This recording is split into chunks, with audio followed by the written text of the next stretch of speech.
夕張市の借金353億関西間近だが、1、借金の額、2007年の破綻時、夕張市が解消すべきとされた赤字額は約353億円です。これは当時の夕張市の標準財政規模年間の標準的な収入の約8倍という、とんでもない金額でした。353億円の正体、単に銀行から借りていたお金だけでなく、観光施設の赤字などを隠すために一時借入金短期の借金を繰り返し、裏帳簿のような形で積み上がっていた金額の総計です。再生振替特例債、この353億円という膨大な赤字を1と0にするため、国が特例として353億円を貸し付けて、赤字を借金に置き換えたのが、現在の私たちが借金と呼んでいるものの正体です。現在は2027年3月の完成まで残り1年余りという最終版です。残高約30億円前後2025年度予算ベースでカウントダウン中。完成予定2027年3月31日。2、借金の経緯。夕張市の借金がなぜこれほどまで膨らみ、破綻に至ったのか。その経緯は、単なる放漫経営という言葉では片付けられない。炭鉱から観光へという急激な転換の失敗と、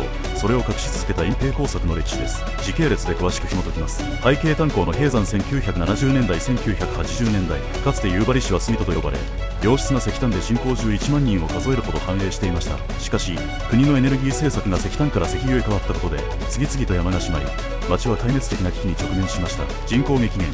わずか数十年で11万人が12万人まで減りました。莫大な費用炭鉱会社が持っていた水道、住宅、病院などのインフラを市が買い取らなければならず、閉山処理だけで巨額の出費を強いられました。炭鉱から観光への暴走1980年代1990年代、当時の名物市長中田哲治氏のもと、生き残りをかけて炭鉱から観光へというスローガンを掲げました。テーマパーク建設、石炭の歴史村や映画祭、スキー場、ホテルなどを次々と建設しました。無理な投資、多くの事業を第三セクター市と民間が出資する会社で行いましたが、客足は伸びず、赤字が積み上がりました。闇記載と粉飾決算2000年代前半、ここが破綻の直接的な原因です。観光事業の赤字を夕張市は不適切な会計処理で隠し続けました。闇記算本来、自治体が借金司祭をするには国の許可が必要ですが、夕張市は許可を得ないまま、銀行から一時借入金短期のつなぎ融資を借り、それを返さずに別の借金で埋めるという自転車操業を繰り返しました。粉飾、赤字が出ているのに、予算書の上では黒字に見せかける粉飾決算が行われていました。破綻の瞬間2006年、2007年、2006年、ついに隠しきれなくなった赤字が表面化します。発覚。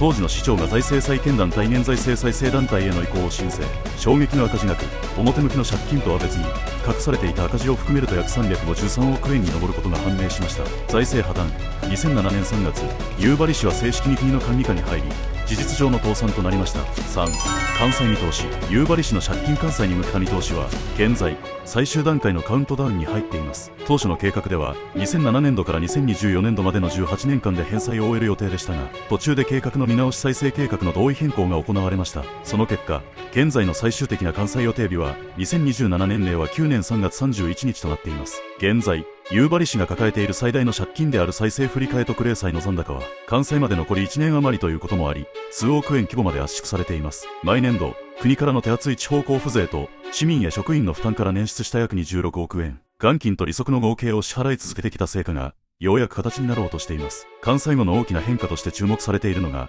財政再生団体の卒業です。これまで夕張市は、予算の編成から実施に至るまで、すべての工程で総務大臣の同意が必要な国の管理下にありました。2027年4月からは、約20年ぶりに自分たちの判断で予算を使い、自由な街づくりができる普通の自治体に戻ることになります。しかし、完済すれば全てが解決するわけではありません。これまでの20年間、返済を最優先にするために、道路の舗装や橋の修繕、公共施設の更新といったインフラへの投資が極限まで抑えられてきました。完済後に行く予定の年間数億円の資金は、こうした街の修理や、急激に進んだ少子高齢化対策、そして高騰している下水道料金などの市民負担をどう軽減するかという、非常に厳しい選択肢に充てられる見通しです。また、国からの返済用の上乗せ支援が完済後にどう変化するのかについても、今後の北海道や国との協議が重要な焦点となります。借金という重しはなくなりますが、自前の税収が少ないという根本的な課題を抱えたまま、自立した運営ができるかどうかの第2ステージが始まろうとしています。4、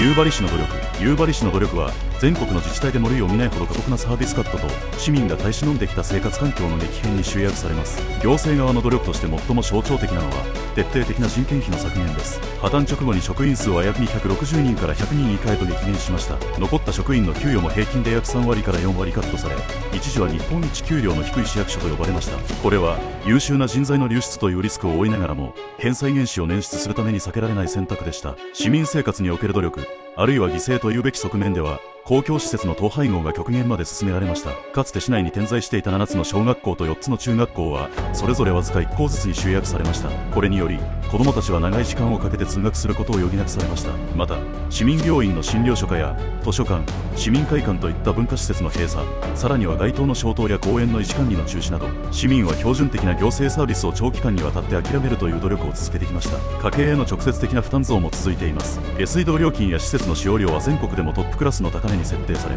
市民税についても自治体が独自に上乗せできる超過課税が導入されました。人口が減り続ける中で1人当たりの負担は年々重くなっていますが、市民は町を存続させるためにこの重負担を受け入れ続けてきました。こうした20年近い忍耐の結果、ようやく関西という出口が見えてきました。しかしこの努力の代償として町のインフラは著しく老朽化し、若者の流出に歯止めがかからないという新たな課題も生まれています。関西後の夕張市にとっての真の努力は、これまでの耐える町づくりから限られた財源でいかに住み続けられる町へと再生させるかというより高度な舵取りに移っていくことになります。5、8億で26億を返す。ただ夕張市の税収8億円返済額26億円です。夕張市が自前の税収8億円に対して年間26億円を返し続けている仕組みは、自分の稼ぎだけで借金を返済しているのではなく、国の強力なバックアップという人工呼吸器によって成立しています。実態を家計に例えると、年収が80万円しかない世帯が毎年260万円の借金を返済しているような極めて異常な状態です。この差額を埋めている最大の要素は、国から届く地方交付税という仕送りです。夕張市が国から受け取る年間の予算総額は約80億円から90億円に上りますが、その約9割は国や道からの援助で成り立っています。具体的に26億円を作るプロセスは2段階の構造になっています。まず、夕張市は国からもらった運営費の中から職員の給料を大幅に削り、学校や図書館などのサービスを極限まで止めることで、無理やり約5億円を浮かせます。これが市民と職員が身を削って作り出した実質的な返済原資です。次に、国はこの夕張市の徹底した節約努力を認める形で、残りの約21億円を借金返済専用の資金として追加で支給します。つまり、国が夕張市にお金を渡し、夕張市がそのお金をそのまま国へ返却するという、書類上の総裁に近い処理が行われています。これにより、市税8億円という規模からは想像もできない巨額の返済が、20年近くも継続可能となってきました。6、実は国が25.3億円払っているという事実。夕張市の借金返済における実態は、26億円のうち約25億円以上を実質的に国民の税金が負担しているという非常に特殊な救済措置の上に成り立っています。この構造のポイントは、国が夕張市という自治体を破綻したまま放置せず、再生させるために返済原資を国が自ら供給するという異例のルートを作ったことにあります。夕張市が自力でひねり出している分は、実際には年間1億円にも満たない額であり、残りの約25億円余りは国が地方交付税などの名目で返済に充てるためのお金として市に送り届けているものです。なぜ国がこれほどまで多額の負担をしているのかといえば、それは夕張市の破綻の責任をした国に押し付けず、監督責任があった国や道も共有しているからです。また、もし国が助けなければ、夕張市は行政として完全に消滅し、住民の憲法上の権利である健康で文化的な最低限度の生活すら守れなくなるという危機感もありました。しかし、この事実は国がただ無条件に借金をチャラにしたという意味ではありません。国が25億円を払うための絶対条件として、夕張市には日本一過酷な節約が課せられました。国は夕張市が職員を減らし、